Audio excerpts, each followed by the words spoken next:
A young man is angry, saying he can't believe the apartment owner changed the lock just because he couldn't pay this month's rent. He comments that the landlord doesn't realize that by doing this, he will literally become homeless and have to sleep on the streets. He is the protagonist of this story, whose name is Bayu. With his hands in his pockets, he sees that there is little money left to live on and wonders how he will survive with just that. He looks up and sees a lottery and says that since he's already at rock bottom, he might as well try his luck. Opening the lottery door, the protagonist says he wants a scratch card. The shopkeeper, smoking something, asks which one he wants. The young man responds that it doesn't matter, as he's just there to test his luck. But Bayu sees something strange and even rubs his eyes to see if it's real. He thinks he seems to be seeing chances on each scratch card and wonders if he's hallucinating from working too much. The shopkeeper hands him a scratch card with a 100% success rate. He tries to touch it, but his finger goes through it, questioning whether he is the only one seeing this or if it's some kind of illusion. He decides to test one, and upon scratching, he wins 10. His eyes light up and he asks for 2 more. Upon scratching, he wins another 5 and then 50.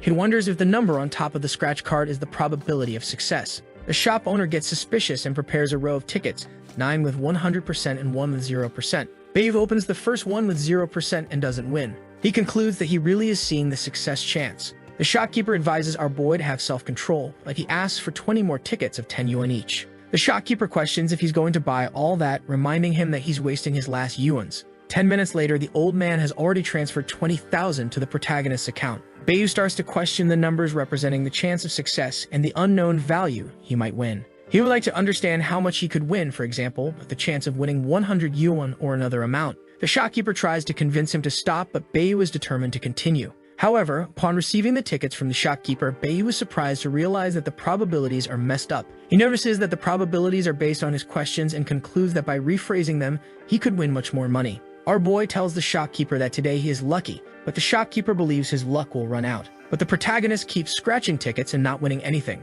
Seeing this, the shopkeeper sighs in relief and says that Bayu's luck has run out and advises him to stop. However, he was eyeing the ticket with 30,000%, revealing that he was buying 0% tickets to disguise his plan. The shopkeeper offers 100 yuan for him to leave, but he insists on continuing, saying that now he will turn the tables. Winning several of 10, the shopkeeper said that no one had ever won more than 1,000 in that shop. But the protagonist suddenly wins 15,000 yuan on a ticket. The shopkeeper realizes that all the winning tickets were taken by our boy, so he asks him to keep buying. Seeing that all the tickets have a 0% probability, he refuses the old man's offer, explaining that he needs to be diligent and careful with his money. Bayu leaves the shop satisfied, wondering if he could use the system beyond lotteries. He tests the chance of opening a door and notices he can see the probabilities, and the chance of opening gradually decreases. When suddenly a dog comes bursting through the door, he steps back in time, confirming that his ability is real. The shopkeeper is surprised and asks if Bayu knew the dog was going to enter. He invents that he is a seer from a family of fortune tellers with a 3,000-year lineage.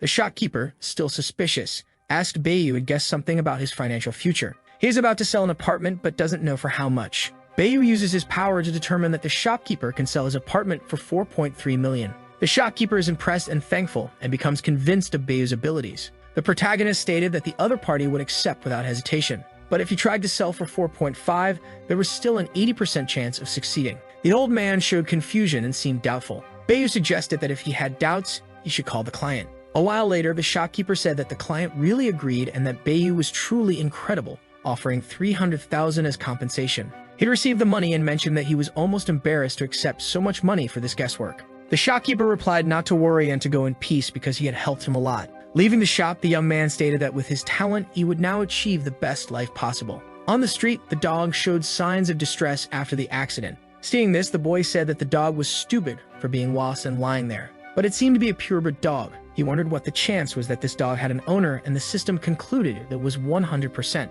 The dog had helped him win money, so he decided to help find its owner. During a game, the ball the dog was holding in its mouth flew onto a billboard, bouncing back and hitting both of them on the head. The protagonist said the dog was very stupid and wondered how the owner could stand it. The dog pulled his leg, and he thought the idiot seemed to want to lead him to the owner. Suddenly, the dog ran off frantically. He wondered if the dog was at least going to the owner and decided to follow to see. The protagonist chased the dog, and 3 minutes later in the Central Park, a girl was taking a selfie for TikTok. The protagonist was surprised by the girl's beauty and thought she was a 9 out of 10. He wondered what the probability was that she was the dog's owner. He concluded it was 100%. Apparently, the owner was a beauty. Initially, he only thought about asking for money for finding the dog. The girl was calmly taking several selfies. Seeing this, Bayu thought she must be stupid because the dog had been lost for a while and she hadn't even noticed. The two approached the girl and she asked if he had a husky too because it looked a lot like her dog, Orion. The protagonist looked at her thinking she was dense and stupid. She squatted to talk to the dog and commented that even the barks of his dog were similar to her dog's. But Orion was a bit more handsome.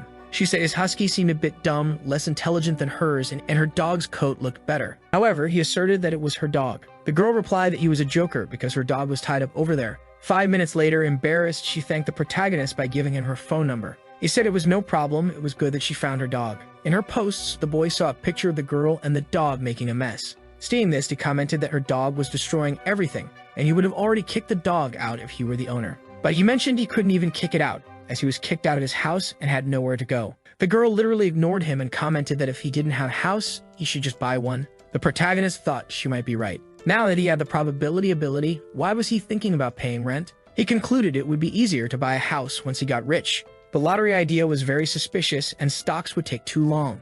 So he had the idea of checking out antique collections. Babe arrived at the Chinese market and the merchants were announcing their items. Suddenly, a guy with 2 teeth suggested the protagonist take a look at their porcelain collection. The other merchants started forming a circle around the protagonist, announcing what they wanted to sell. The fat vendor on the right commented that the boy was a novice, wandering around lost and probably didn't know anything. The protagonist stopped and thought that these guys must think he was a novice, a bunch of lions wanting to steal his money. The man suddenly told the boy that these were antiques inherited from his ancestors, that his name was Lai, and apparently, his ancestor was the poet Lai's son. The boy was surprised to hear this and said he would take a look, but in his mind he affirmed that the merchants were thinking he was a novice, deciding to show what it was like to be a novice who never gets fooled. He wondered what the chances were that the items there were genuine, concluding that it was 100%, all genuine, so something was wrong there. Maybe it was based on his knowledge or he needed to ask in a more accurate way. He wondered what the chances were that the items in that stall had a value above 10,000, concluding that none did. He asked the merchant about an item, and the merchant replied that it was by far the most valuable antique, offering it to the protagonist for 20,000. He thought the merchant was a scoundrel trying to deceive him, selling something that wasn't worth even 200 for 20,000 yuans. Bayu stood up to leave, and the merchant, seeing this, became desperate. The boy thought that place would be difficult. There were crooks everywhere, and no one there sold good things. To buy something, he needed to sell it for at least 10,000. He looked at the fat man's stall and asked the system what the chance was of buying something worth 10,000 there. The chance was 10%, which gradually increased to 300,000.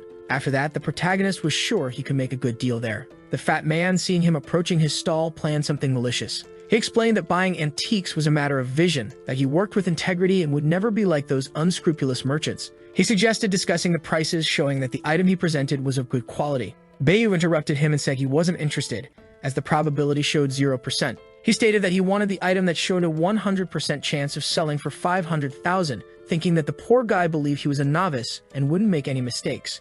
The fat man thought the boy was foolish because that item was trash and mentally questioned how he could raise the price of something so ugly. In his thoughts, the protagonist reflected that the seller must be thinking about how to increase the price. Slapping his own face, he thought it was better to remove that smug smile. The boy picked up the pot he wanted to sell again and explained that to collect antiques one needed good eyes, saying that our boy had a good affinity and was humble, so his opinion was important. He suggested paying attention to the work on the base and claimed the vase was handcrafted and with a clean sound, offering it for 50,000. He stated that if Bayu acquired it there and sold it anywhere, he would make a fortune. He was confused by the fat man and in his thoughts questioned if the seller wanted to sell that trash, imagining that perhaps he didn't even know that item was worth 500,000. After finishing his thoughts, he commented that the vase was really very beautiful, but he didn't feel an affinity for it, and found another very good item.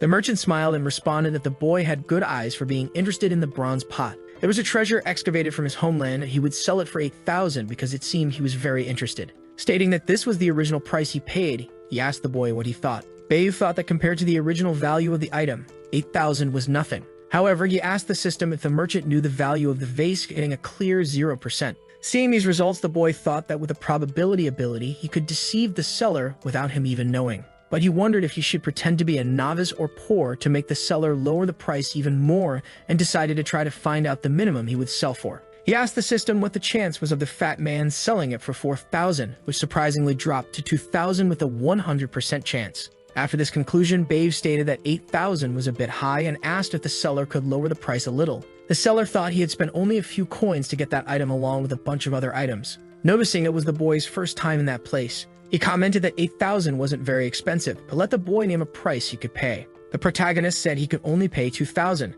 The seller was surprised to hear the amount and called him poor. The boy insisted on buying for 2,000 but feigned quick disinterest, forcing the seller to accept. The transaction of 2,000 yuans was made, and the protagonist thought he had made a fortune with the fat man. The seller thought he had made a fortune with the kid, commenting that the day before he had sold an item he bought for a few coins to a pretty girl for 8,000, and now he sold for 2,000 an item that wasn't worth anything, already observing the protagonist try and gather relics. Speaking of the girl from the previous day, she suddenly appeared heading towards Old Juan. Before she got there, he was already saying that it wasn't his problem if she couldn't sell it, that she had chosen to pay that price, and that his shop was small and didn't offer refunds. The girl asked if Wang had sold the pot he had just sold. Without hesitation, she stated that she would pay 10,000 or even 50,000 for that bronze pot. The seller began to tremble at the amount, looking at Babe from a distance, thinking of the 50,000 that could be his and wondering if the pot was really worth that much and how the boy knew. The girl continued staring, wondering why old Wang was stalling and if he was trying to raise the price.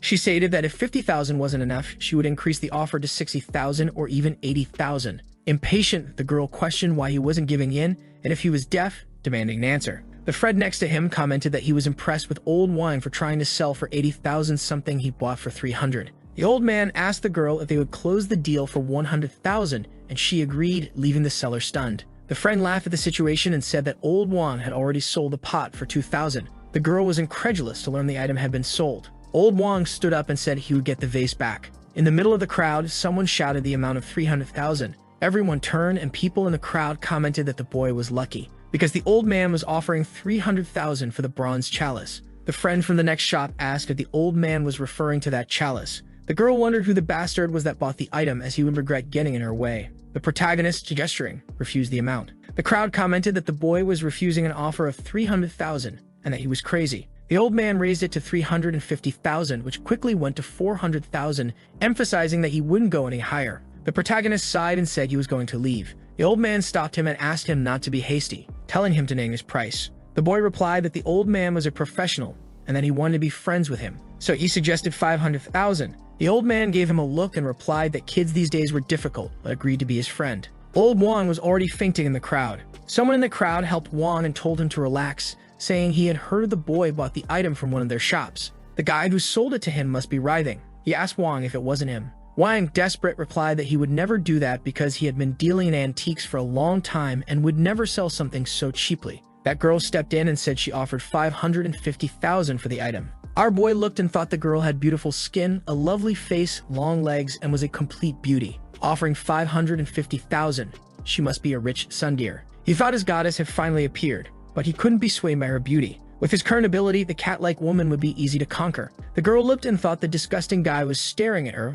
with a strange expression. But if her grandfather wasn't so stern, she would give up on the chalice. But she had to buy it at any cost. The boy wondered if her chance of buying the chalice was 100% and if she would pay even more. He turned to see the fat man and said the seller had also come. He said that the chalice he bought from old Wang for 2,000 was actually worth 550,000. The other merchants started mocking the fat man and he collapsed right there. The girl came running and said she offered 550,000. It was take it or leave it. The old man on the other side asked for calm, saying the girl was being irrational and that he had made the first offer. She replied that the old man hadn't closed the deal yet. This spoiled child reminded her of someone. The two stared at the protagonist, who said he wasn't the one buying, asking them to talk among themselves. The girl thought it was a cheap trick to try to raise the price, thinking she and the old man were stupid. But seconds later, the two were raising the price, which gradually went to 600,000. The old man was going to say 700, but he thought and asked if the girl's grandfather was the crazy old man from Jimian. The woman, surprised, replied that he was her grandfather and asked who the old man was.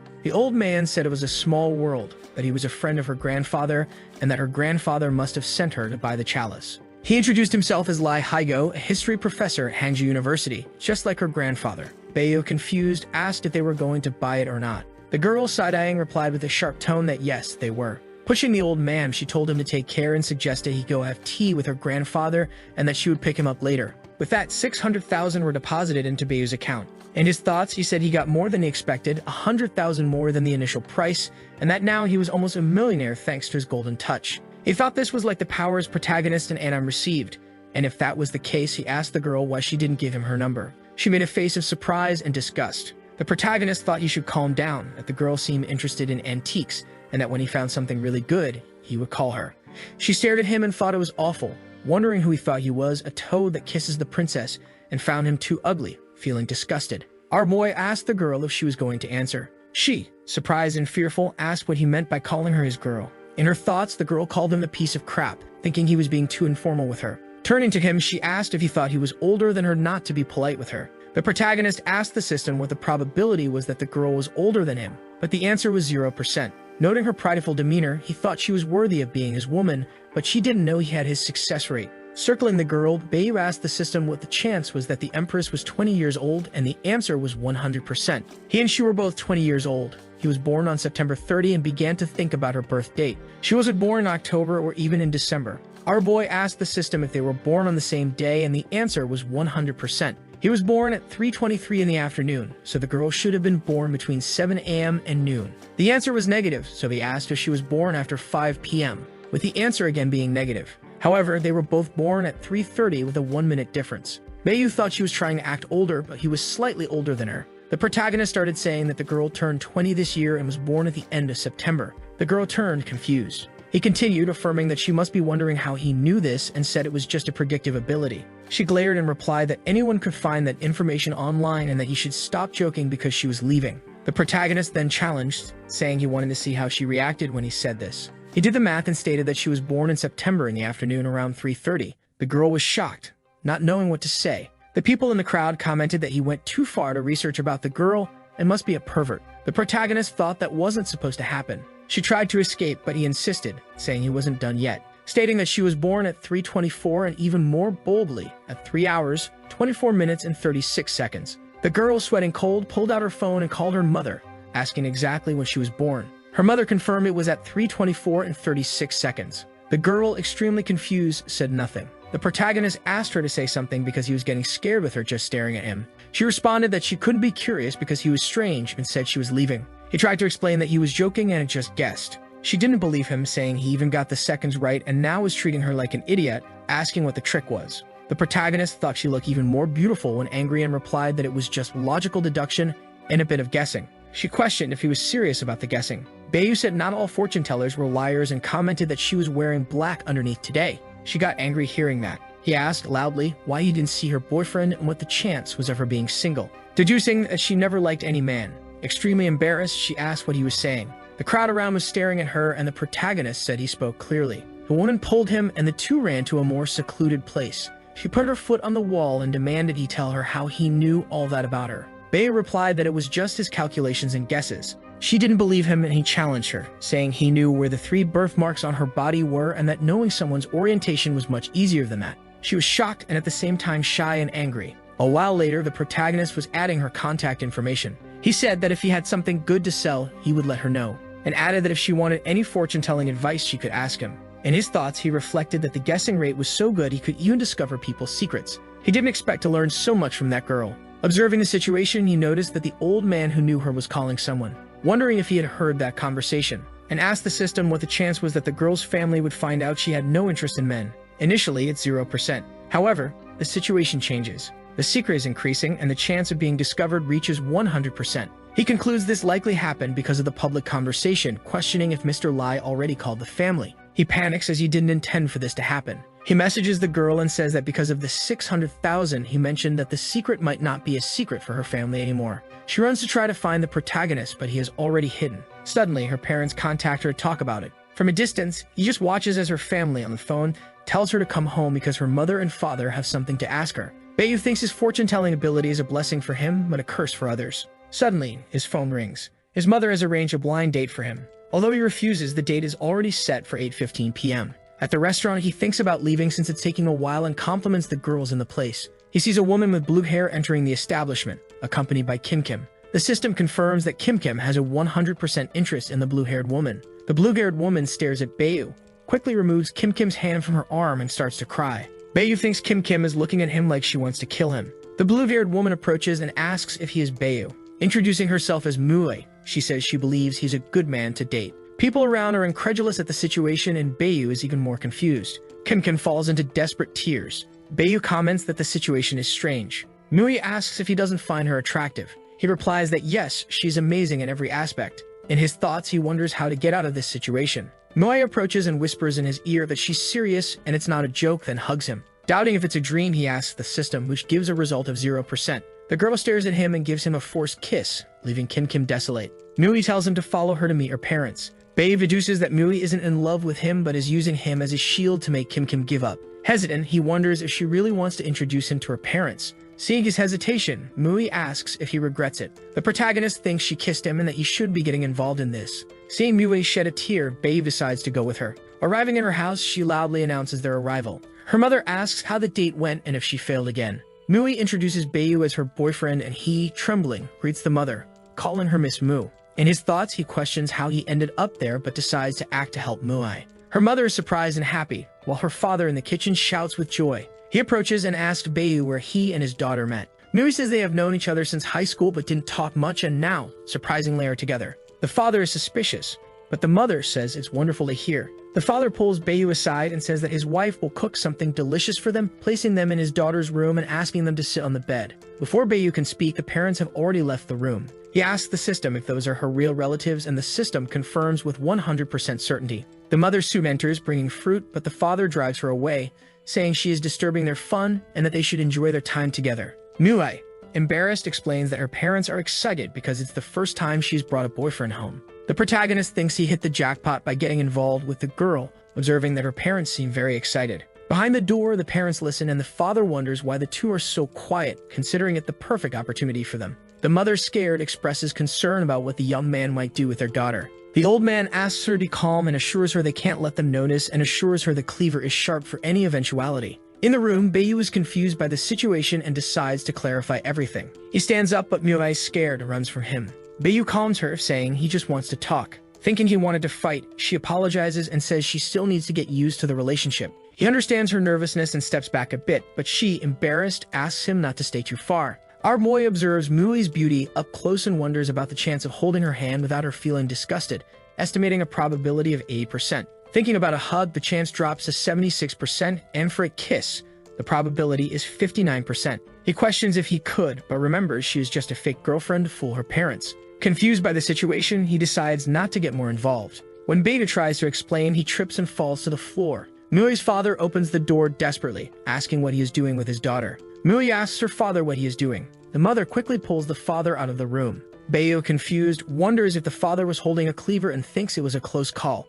He concludes that the father really doesn't believe he is the boyfriend of his daughter. The mother, while hitting the father, asks him to explain why he had the cleaver. The father responds that he is just protecting his daughter and that there is nothing wrong with that. The boy thinks that pretending to be Mui's boyfriend is dangerous and that he almost got sliced, wanting to get out of this situation. Mui asks if he is okay, impressing him again with her beauty. The protagonist decides that he doesn't want to get involved in this family matter anymore, so he says they need to discuss the situation again. Surprised and somewhat angry, Mui asks if he regrets it. Bae argues that he doesn't want to keep deceiving her parents and that the situation can only be resolved with a serious conversation with them. Mui, holding his arm, begs him to help her just this once. Outside, the father asks if they are fighting, while the mother, ignoring him, says it's his fault. Our boy leaves the room, walking past them, heading for the door, determined to leave as he begins putting on his shoes. The mother tells him not to put on his shoes because she spilled water while cooking. But she thinks he can't leave like that and suggests he spend the night there. The father agrees and reinforces the suggestion to Bae. He invents an excuse about his sick nephew and decides to leave.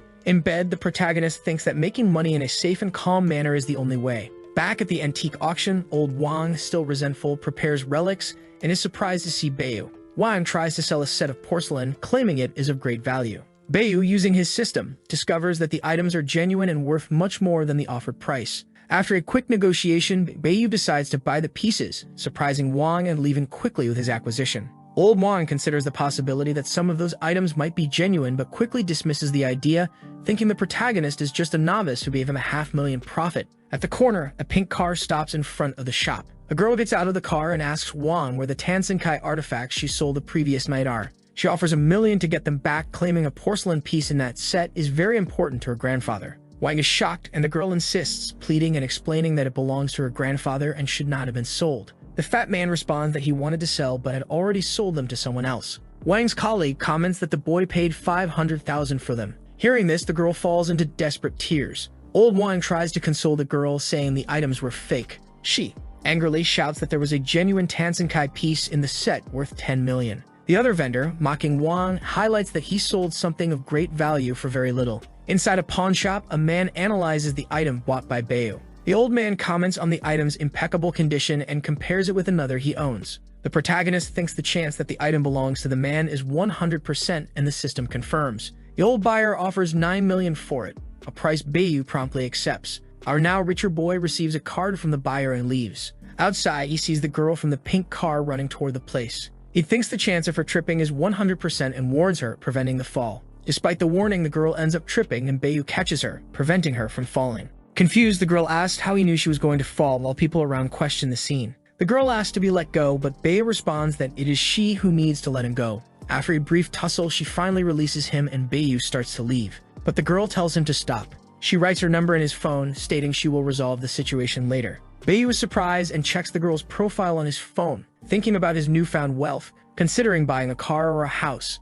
As he walks, old Wang asks if he has sold the porcelain and for how much. Bayu replies he sold it for $9 million, and Wang unexpectedly congratulates him despite having lost a great amount. The fat man from a distance is planning something malicious against our boy. Back at the pawn shop, the granddaughter arrives as the old man analyzes the item. She notices he has already bought it and nervously tries to leave quickly. The grandfather notices her nervousness and calls her to talk, suspecting she has done something wrong again. The last time she was this nervous, she sold one of his porcelains for 10 yuans, and the buyer came to his shop selling it for a very high price. The old man starts connecting the dots and the granddaughter desperately flees the place. Running, the girl reflects on the quick transaction and the need to retrieve the piece before its value is discovered. She remembers the boy who mentioned she would fall and wonders if he really had such good foresight. Bayu feels a chill and asks the system if it's because of old Wang, and the chance is confirmed to be 100%. He then speculates if Wang will try to trick him with fake relics again, and the system confirms. Thinking about his chances of success, Bayu concludes he needs to diversify his strategies to avoid relying solely on antiques.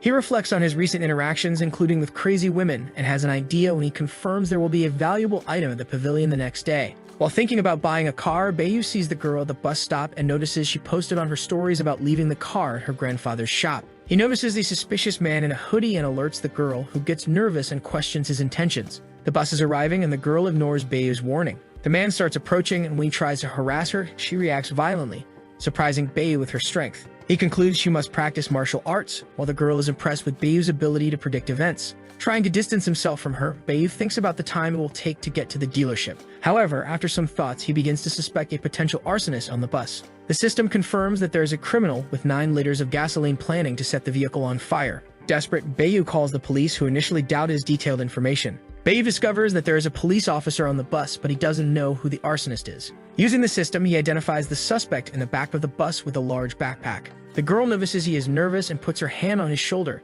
asking why he is running away from her. Seeing an opportunity, he yells at her, calling her a brute gorilla girl. The protagonist thinks that by doing this, the criminal will be distracted and might alert the police officer. The girl looks at him angrily and moves to attack. The protagonist throws himself to the side, opening the criminal's bag full of gasoline. The girl punches the criminal in the face, knees him in the stomach, and as he falls, she delivers a reverse kick to the back of his neck, knocking him out. She handcuffs the criminal and inspects the liquid, revealing it to be indeed gasoline. The protagonist is surprised to realize that the girl is a police officer. At the bus stop outside, Bayu tries to leave discreetly. The girl interrupts his departure and says she heard it was him who reported everything to the police and asks if he wouldn't like to give an explanation. He thinks the girl will be a problem all the time and is on his case. Bayu responds that if he tells her, she must keep it a secret or he will be in trouble because of her. The girl, in her thoughts, questions if he has some kind of power because he's guessing too much. Bayu realizes she doesn't believe anything. She continues insisting and doesn't know what to say. The girl asks again how he knew a man intended to set the bus on fire. Bayu responds that it was just a coincidence because it is his duty to help society. The girl doesn't believe him and pins him against the wall, saying he wasn't even on the bus when he called the police and hadn't even found the suspect yet. But even so, he knew he was carrying 8 liters of gasoline. The protagonist's fake girlfriend is watching the situation. Bayu responds to the girl that he just guessed. She, hearing this, asks if his guesses now predict the future and says they are going to take a walk to the police station. The fake girlfriend arrives and asks what he is doing. The police officer asks if the two know each other, and the fake girlfriend responds yes, asking if he's okay. The protagonist, in his thoughts, realizes the situation is escalating and becoming even more worrying and maybe an opportunity. He winks at the fake girlfriend and says it's not what she's thinking. He didn't do anything with this girl because they have no relationship, but she's following him. Pointing to the police officer, Bayu says he told her he has a girlfriend and asks why she keeps harassing him. Fazogso desperately says she has nothing to do with this. The crowd comments that, to be honest, the girl is really following Bayu. Hearing this, the police officer becomes both embarrassed and angry. Bayu continues with the scene saying that the girl doesn't leave him alone no matter what he does. The fake girlfriend joins the scene and says he is her boyfriend and asks the girl to stop bothering him. The police officer doesn't want to give up but relents. Approaching, she punches Bayu and says she's not interested in him but warns the fake girlfriend to be careful because her boyfriend might not be such a good person. Bayu gets up and the fake girlfriend shows concern. He says it hurt a bit, but at least he got rid of that problem and thanks her for the help. Muley says it was nothing since he helped her in that situation, so now they are even. Kim, the devil's daughter, is watching the situation and didn't like seeing Bayu involved with Muai. The next day, the protagonist reflects on the previous day and decides not to get involved with those crazy women. He just wants money and decides to go to the pavilion. Upon arrival, he sees that Old Wang is not there and the vendor next door says he went to the campus and will be back soon. In his thoughts, Bayu wonders if he will be able to buy something from Old Wang today and if he can buy from other stalls. Harmoy realizes that he won't find any valuable relics today and decides to search anyway. After a while, he finds an item that the system confirms to be 100% genuine. He asks the merchant the price of the item and he responds it is 3,000 yuans. Bayu asks for a 50% discount and the vendor quickly agrees. He thinks the vendor has no idea the item is authentic and decides to buy it immediately. The girl arrives and tells the merchant to sell it to her, saying she will pay the original 3,000 yuans. The merchant takes the item from Bayu and hands it to the girl. Seeing this, Bayu panics and offers 10,000 yuans.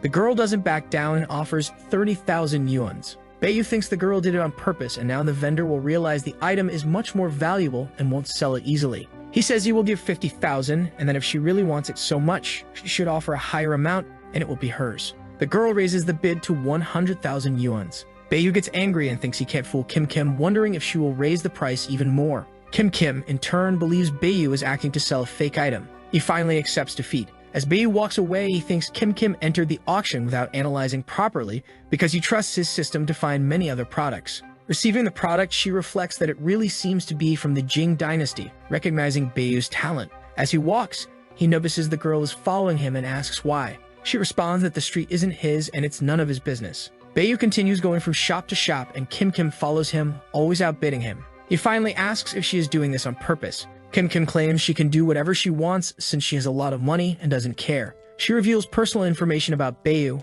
questioning his sudden rise and accusing him of cheating. Desperate, the protagonist defends himself, stating he just got lucky with the relics. Kim says her threats have scared him and Bayu responds that she won't be able to stop him from making money. She laughs and challenges him, stating he won't make a cent that day. Bayu decides to pretend interest in various items to confuse Kim. Suddenly, he asks all the vendors to sell all their items to him. The girl, realizing his tactic, tells the vendors she will buy everything with a 10% increase, while Bayu challenges her to really buy it all. The vendors, excited, agree to sell to her. Bayu mocks her, showing the transfer he received from the merchants as part of his plan. Kim gets furious and promises revenge. Bayu just laughs, stating her threats are empty. Leave the pavilion, thinking that even though he made good money today, Kim's family is very powerful. He believes that if she tries to mess with him, it will cause problems. In front of his car, a man is standing and asks if he is Bayu, introducing himself as Miss Kim's butler. Bayu asks if the man is there to put him to eternal sleep, warning that if that is the case, it will take more men than just the butler. The butler responds that Bayu has misunderstood everything,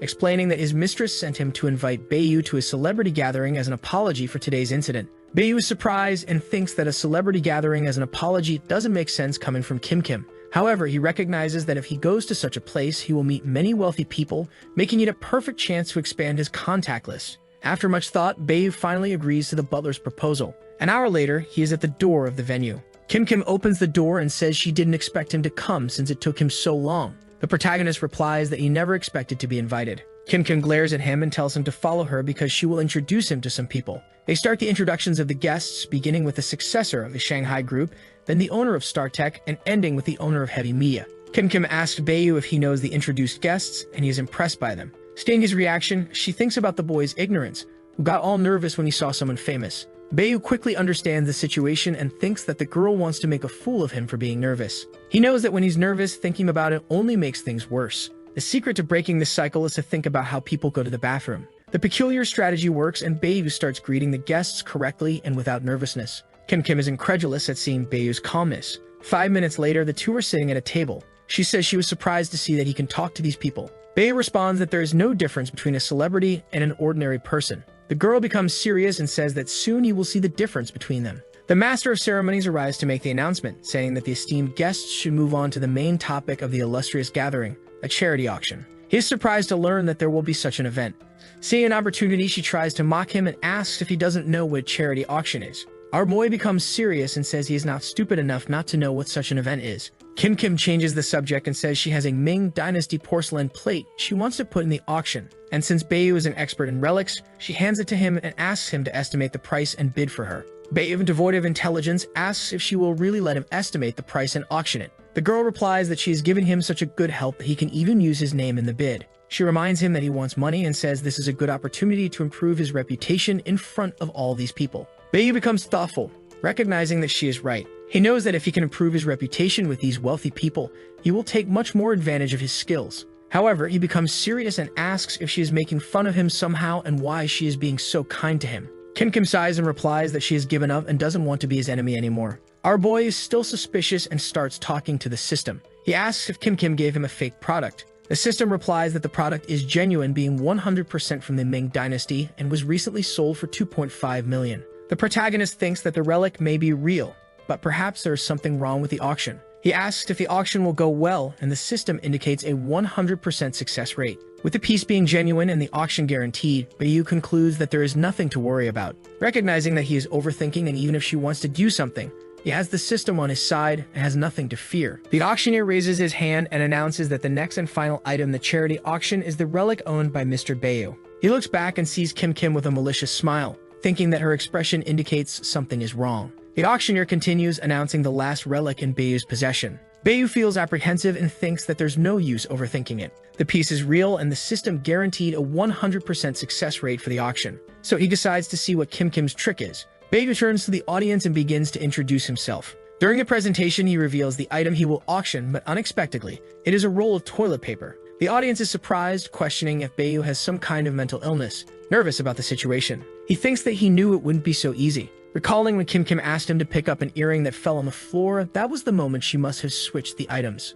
The auctioneer asked Bayu if he feels like going to the bathroom, questioning why he would bring a roll of toilet paper to the auction. Kim mocks him, thinking about how Bayu will handle the situation. He thinks that if he runs away, she will think even less of him and will despise him. Besides, it would be a lifelong shame. The protagonist decides that he has to sell the item as the auction's success rate is 100%. With the paper in hand, Bayu begins to tell a story about how the roll of toilet paper is the most precious gift he has ever received. He recalls his childhood when he was called a crybaby, and on his birthday he received the roll of toilet paper from his parents, who said that men are willing to bleed but not to shed tears. Shortly after that, Bayu's parents passed away unexpectedly. His family was very poor and all he had were debts. Whenever he couldn't hold back, he would take a piece of paper and wipe his tears, telling himself that he had to be strong and move forward. And so, step by step, he reached that moment. Bayu states that the roll of toilet paper is a testament to his suffering, and at that important moment, he makes a point of auctioning his most important item to contribute to charity. The audience doesn't seem to care about Bayu's story,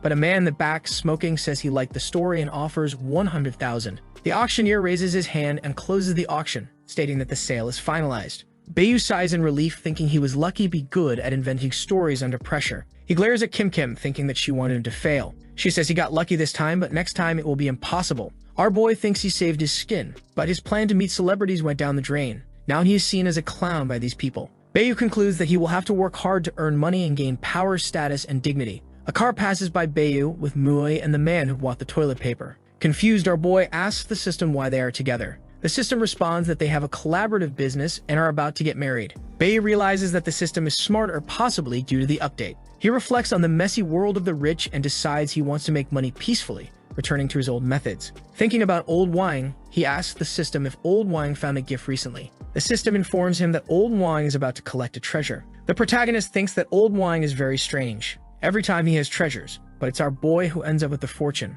He wonders if he shouldn't just cooperate with Wang, as he seems to have a lot of access to antiques. If any inconvenience arises, Wang can still intervene for him. The next day at the pavilion, the fat man is talking to someone on the phone, asking why the person hasn't arrived yet and mentioning that he's been waiting for a long time. The boy suddenly appears and Wang asks what he's doing there, saying there's nothing for him. The boy responds that Old Wang shouldn't be angry. He is there to talk about a collaboration, as Wang is a lucky person who always buys good things. The boy mentions that he can see all these valuable things, and if they work together, he guarantees they will be the best partners in the future, with a 50-50 split for each. The fat man asks why he needs to work with the boy, saying that he's been in this business for a long time and knows what he's doing. He asserts that the boy shouldn't be telling him what to do and should be ashamed to talk about collaboration, suggesting that he's there to affect his credibility again. The fat man tells the boy to get out of his sight, saying he doesn't want to see him anymore. The protagonist thinks that the fat man hates him because of the last two incidents. He concludes that now that Boss Wang is already angry, anything he says will only make the situation worse,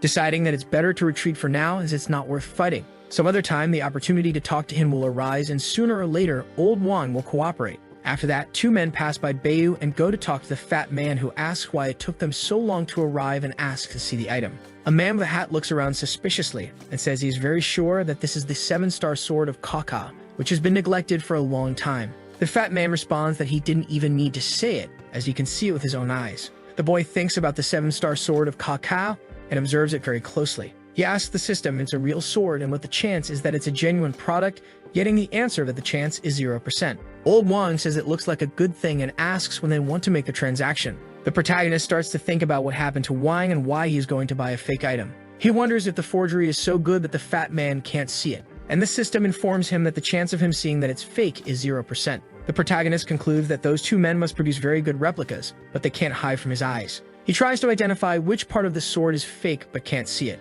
The system asks if he's stupid and opens a screen of the item and starts showing several parts to him. The boy thinks that the fake part might be the jewel, but concludes that old Wang has a good eye for artifacts and would have known from the start if the jewel was fake. Bei wonders if it's a false bottom under the jewel, and if Wang would believe him if he said the sword was fake. He decides to use his special tactic as there's no other way. He approaches and the fat man hides the sword, telling him to leave. Our boy asks for calm and says he heard the conversation about the 7-star sword. He observes closely and notices that the skill of whoever made it is very good, being really similar to the original. Old Wang doubts and says the sword is perfect. He mentions that he's been dealing with antiques for 10 years and knows very well what is fake and what is real. The fat man suspects that Bayu also wants the sword, and that's why he's saying those things. Old Wang asks why he doesn't leave him alone, stating that he never had anything against him. The protagonist proposes that if he proves the sword is fake, Boss Wang agrees to cooperate with him in the future. He responds that if the sword is real, Bayu might be saying it's fake to buy it later, and states that he doesn't believe him.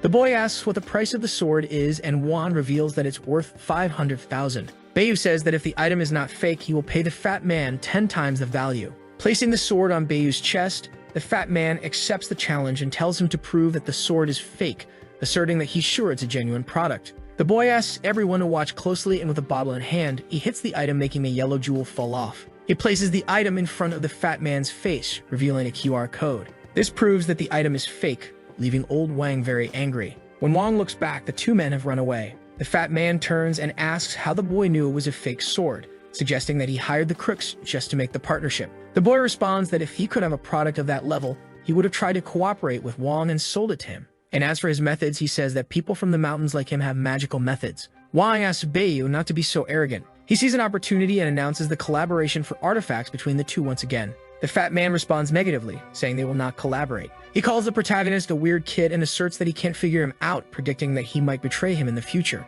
Wang suggests that the protagonist find someone else to collaborate with. Our boy tries to convince Wang, reminding him of the bet they made and asking if he's really going to break the promise. Wang responds that he's been working in this market for a long time and that no one is honest here, referring to the two men who were there before. The fat man concludes by saying there will be no collaboration, but offers the protagonist to choose anything from the stall as thanks for his help. Bayu is intrigued by the situation and asks about all the items there. Wang proudly displays his treasures, showing off a cloak and a bowl with grand stories, but the protagonist comments that they seem like simple and common items. Old Wang is speechless in the face of the criticism, but tries to highlight the value of the artifacts despite the flaws pointed out. The protagonist is disappointed with what he has seen so far and starts thinking about what the system said, that today he would find something valuable with Wang, but so far nothing. He then pulls something out of a bag, announcing a double sword used by Liu Bai and Liu Xuanzang during the Three Kingdoms, and guarantees it is 100% real. Bayu doubts the item is real and asks the system. The system confirms with 100% certainty, but still has no specific information about the item.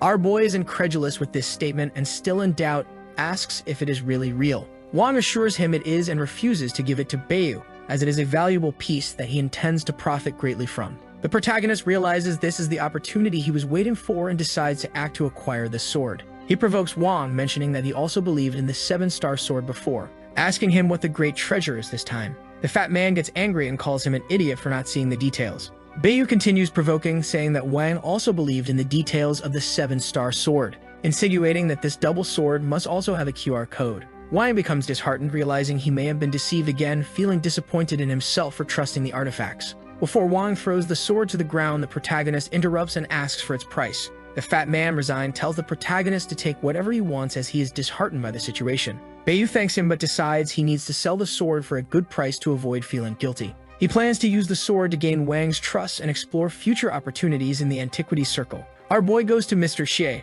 asking a woman about him, who responds that Mr. Xie is busy. The protagonist asks the system if Mr. Xie knew he was present at that place, would he attend to him, with the system confirming with 100% certainty. Bayu announces to the woman that the person who sold Tang Sankai is present. She is surprised and says she will call Mr. Qi immediately. The protagonist feels a shiver when he hears a voice recognizing him as the seller of Tang Sankai. He turns and sees the gorilla girl preparing to confront him. The system alerts about an imminent fight with a 100% chance of injuries. The girl tries to attack him, but the protagonist manages to dodge and flee. Mr. Che, who is the girl's grandfather, arrives and reprimands her, asking her to calm down. She leaves, warning Bayu not to appear in front of her again. The protagonist knows he barely escaped, but is aware that Xoxao will not leave him alone. Mr. Chi apologizes for his granddaughter's behavior and explains that she is not bad, just impulsive. Bayu observes Mr. Che, realizing that he is thinking about something important. The system informs him that it still cannot read minds without the necessary upgrades. Mr. Chi invites Bayu for tea and a chat, indicating that there are important matters to be discussed. Our boy entered the room and commented that the tea room was extraordinary. The elder replied that he thought the room was a mess, but it wasn't something just anyone could have, adding that if he wasn't mistaken, the young man must have brought a treasure. He confirmed, telling Mr. Chi to take a look at this specific piece. Mr. Chi examined it and said it seemed like a treasure from the Eastern Tao Han dynasty. Bayu felt confident, agreeing and adding that ordinary things were not worthy of Mr. Che, stating that only precious objects like that deserved to be in the elder's collection. The old man explained that it was an Eastern Han double sword that had been auctioned for 5 million. Our boy suggested that the sword was used by Liu Bai. The elder showed surprise, commenting that if that were the case, the price would increase tenfold. The protagonist continued, saying that great objects should be used by great masters, and he thought Mr. Che was the perfect match for that sword, mentioning that the younger generation wanted to give that sword as a gift to express their admiration. The old man asked why the young man wanted to give something so good to an old man like him, commenting that if the young man sold that sword to an international buyer, he would have money to reach the heavens. The boy replied that the most important thing was for the sword to find a good master like the elder. Mr. Che, looking directly at him, placed the sword on the table and said that was fine, but first, they should drink the first tea. Bayu looked, wondering if the old man was not satisfied with the sword or if he was dissatisfied with him. The system replied that the satisfaction rate with the sword was 100%, while with the young man it was only 10%. The elder said that the gift was too much, and he wouldn't dare accept it. He explained that he made friends based on people's character and skills, not their gifts. He proposed they remain just gentlemanly colleagues. The protagonist reflected that the rejection was direct, wondering if the old man thought he was not qualified to be his friend. The system confirmed that the perception was that he was not qualified. The elder explained that the sword was an excellent piece, and that its market price was 5 million. He assured the young man that he would pay according to that price, and said that if the young man found something even better in the future, he could bring it and he wouldn't treat him badly. The protagonist thought that he was going to give that sword as a gift to make friends with the old man, but he rejected it because he believed the young man was not qualified. Finding the old man interesting, he emphasized that without skill, he could not be his friend. He turned to the elder and said that in business, it was not just a matter of money, but also skills and competencies that were important. Mr. Shi asked what he meant by that. Our boy replied that he just said if that sword had been used by Liu Bai, it would be worth 50 million. The old man asked if he was so sure that the sword was used by Liu Bai. Our protagonist confirmed, saying that the elder must be wondering how he knew that. Mr. Chi commented that he noticed the young man had talented eyes and asked how he knew that. He explained that actually he was an ordinary person, but he happened to learn about divination calculations. The elder asked what he was talking about and if he knew how to see any antiquity just by calculating. Bayu confirmed and said it wasn't just antiquities, commenting that at that moment, Soxa was outside that window trying to listen to their conversation. Outside, the girl was trying to climb. She thought that Bayu was trying to deceive her grandfather again, so she needed to hear what they were talking about. When she looked up, her grandfather was staring at her. Our protagonist greeted Xad, explaining that he didn't expect her to have that ability. She asked why he was provoking her.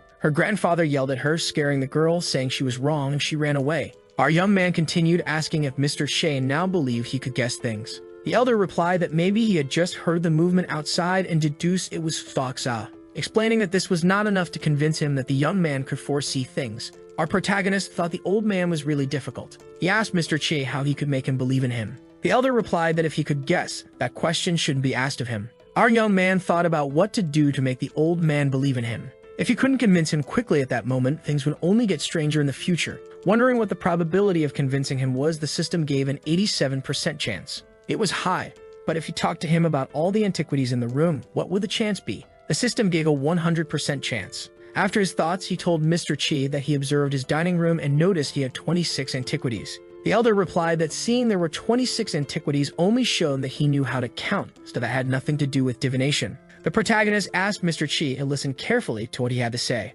The old man replied that he was all ears. Our boy thought that with the old man so calm, there was no reason to worry. He activated the system and several 3D information displays appeared. After a burst of data, he began to talk about specific details of an item. The old man responded that the boy was doing well. Bayu continued, saying that the set was a royal utensil worth about $20 million. The old man confirmed but said that this still wasn't enough to convince him. Then, Bayu mentioned that the Black Jade platform was a Ming Dynasty revolutionary object worth about $5 million, and that had also been used by Shang Zujin, assistant chief of the Wenlin Dynasty cabinet. Surprised, Mr. Chi asked how Bayu knew that, as it took 2 years for all the elders to discover it. Bayu's ego-boosted replied that it was natural calculations, a form of divination, and asked the old man to relax because he hadn't finished yet. Che, a bit unsettled, asked Bayu to continue. He proceeded with his knowledge, saying that the brush holder was from Emperor Jiang Qin's study room of the Qin dynasty, and that they were from the time of the Republic of China. The bronze jar was from the Song dynasty, produced during the spring and autumn period.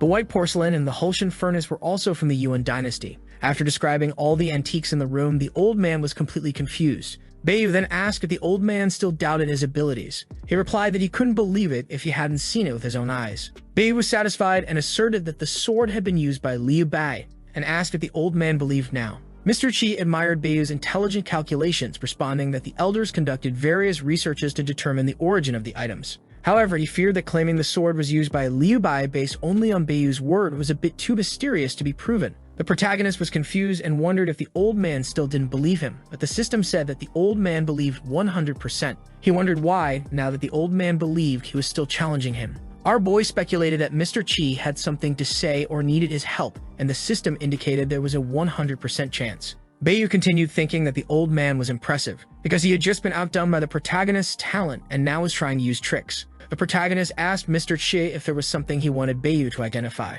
Surprised, the old man asked how he knew but admitted that he was recently troubled by something related to an antique. He explained that if our boy could help determine the authenticity of the piece, it would be a great help. The protagonist thought this was the perfect chance. If he could solve the problem, he could seal a friendship with the old man. Aloud, Bayu said he would be happy to help and affirmed that Mr. Chi's business was like his own, and the two descended a staircase to a basement. The young man commented on the size of the basement. The old man explained that in their business, one needed to be careful because some important treasures needed to be hidden there. He mentioned that he recently received a blue and white Nine Dragon jar, a piece of exceptional quality. The protagonist thought that the old man was truly worthy of being the great elder, compared to him and old Wang, who seemed like street beggars. The two entered the vault and Chi mentioned that he tried his best, but no matter how he looked, the jars still seemed genuine. The protagonist wondered why the old man had so many doubts. Confessed that he always felt uncertain and thought something was wrong, which was why the deal wasn't concluded. He asked Mr. Bayu to verify the authenticity of the jar and offered $1.5 million as his service fee,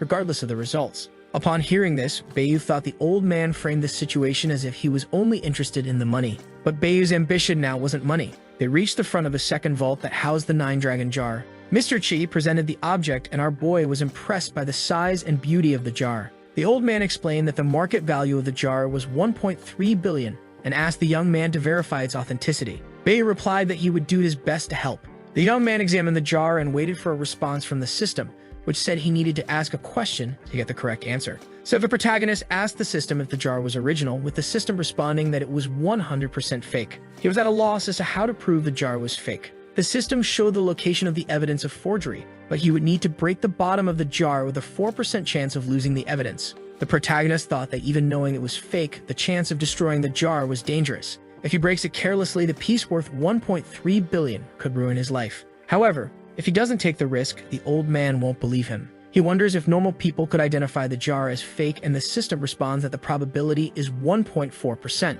Desperate, the protagonist realizes it's almost impossible for a normal person to identify the jar. If even Mr. Chi is having difficulty, other experts will too. He understands it's very risky. If he breaks the jar without care, it will be his ruin. However, if he doesn't take the risk, you'll lose the old man's trust. Mr. Che stared at Bayo and asked if he had discovered anything. He crossed his arms and responded that he could say with certainty that the jar was fake. The old man, not fully convinced, asked if he could prove it. Bayo explained that the evidence was at the bottom of the jar. They both looked at the bottom of the jar and the old man commented that he had examined it many times and it didn't seem like anything was wrong. So he asked where the mentioned proof was. Bayo responded that the proof was inside the bottom of the jar. Incredulous, the old man asked if Bayo wanted to break the jar. Bayo confirmed that unfortunately, that was the only way to prove the piece was fake. The old man said that since the deal wasn't closed yet, the jar wasn't in his possession, and he would have to inform Mr. Zhang about it given the importance of the matter. Bayo thought that he was also terrified of breaking the jar, but needed to take the risk.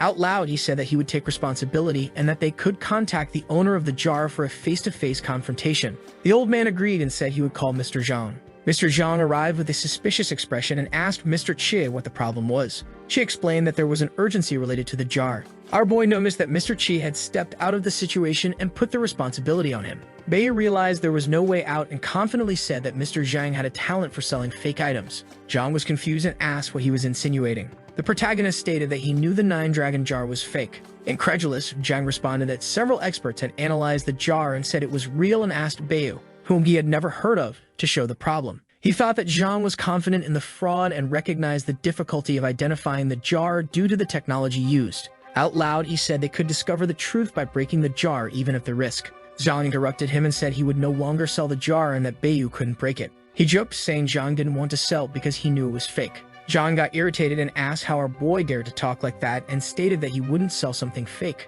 The protagonist thought that Zhang was a scoundrel because he realized he was trying to prevent the fraud from being discovered, but he decided not to let that happen. Suddenly, Bayo struck the jar, breaking it and scattering pieces everywhere. Everyone was incredulous at seeing this. Desperate, Zhang asked Mr. Che why he let our boy do that. The old man asked for calm and said that if he didn't show evidence, he would have to give an explanation and pay for everything. Bayo fell into despair because he knew there was no turning back and he needed to find the flaw. However, Chi warned that if the protagonist showed there was something wrong with the jar, he would have a serious conversation with Zhang. Bayo thought the old man was dangerous and couldn't miss the opportunity. He asked where the flaw was and the system indicated it was close. Paying attention, he asked the system if he would destroy the flaw with the blow he was about to deliver. The system warned that with the force he was using, he had a 58% chance of breaking the flaw. Bayo interrupted the blow, realizing the risk and thought he almost missed the opportunity. He decided to try with less force. The system indicated that the chance of destruction would be 13%. Bayo calmed down and understood he needed to chip away at the area little by little.